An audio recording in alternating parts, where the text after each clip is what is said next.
Hello, welcome. I'm Sue from Create with Sue, and today we're going to look at updating your ScanNCut using the USB. I'm on the Brother site, so I'm actually on the Australian Brother site, but they're very similar.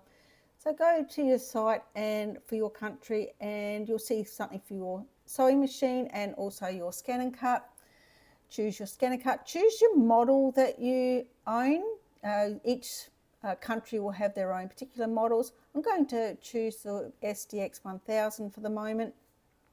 I've actually just updated both of my models, and they do have different download files for some of the different models. You can choose whether you have a Mac or a window when you come into this screen, and I've got Windows 11, so I'm going to select that.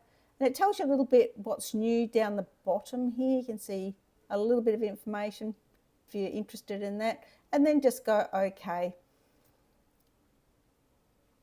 And you will see, you can see I've got the highlighted where I've already downloaded it. The version update number, take notice of that. If you've already updated, you don't need to update again. So click on that. It'll give you some information in these links here. You can drop this one here down and you can see that it's for these models.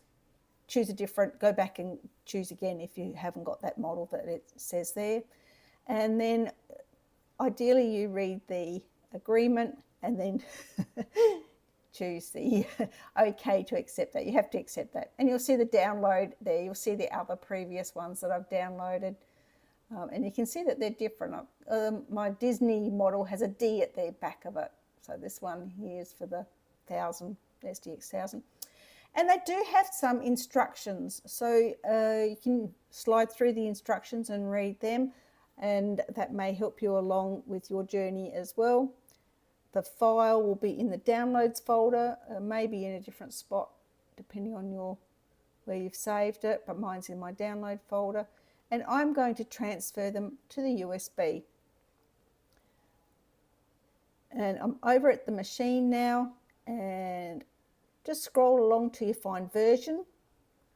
Choose either Wi-Fi or USB, but I'm going USB, and update. Now I've come into a little bit of a problem here. You'll see this in a minute. And I've taken some of this waiting time out, so you don't have to wait quite as long as what I had to wait to find this information out.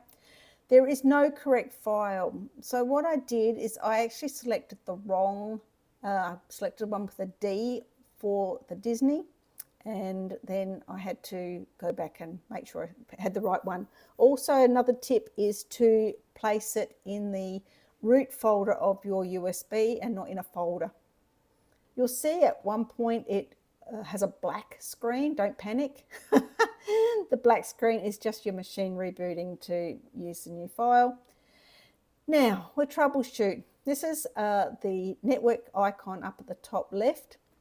And this is one problem with this particular update, is that the network did not come back. So we'll go into the tools and just reset that back. We'll go back to the network setting there. And what I often do is I turn it off and on the screen. It's easy enough to turn off and on, but even when you turn it back on, it doesn't come back on.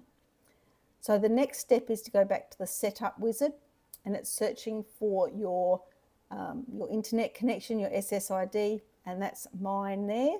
You can create a new one if you need to. And it's asking me about an access point. So really that's just your password and information about your router that they've got stored in memory. So yes, I selected use that one. And it's now connected to my wireless LAN or my internet. You can see here, you can see the blues lit up. And when we get back to the main screen, you'll see it up there as well. All right, I hope you've found this helpful. Catch you next time.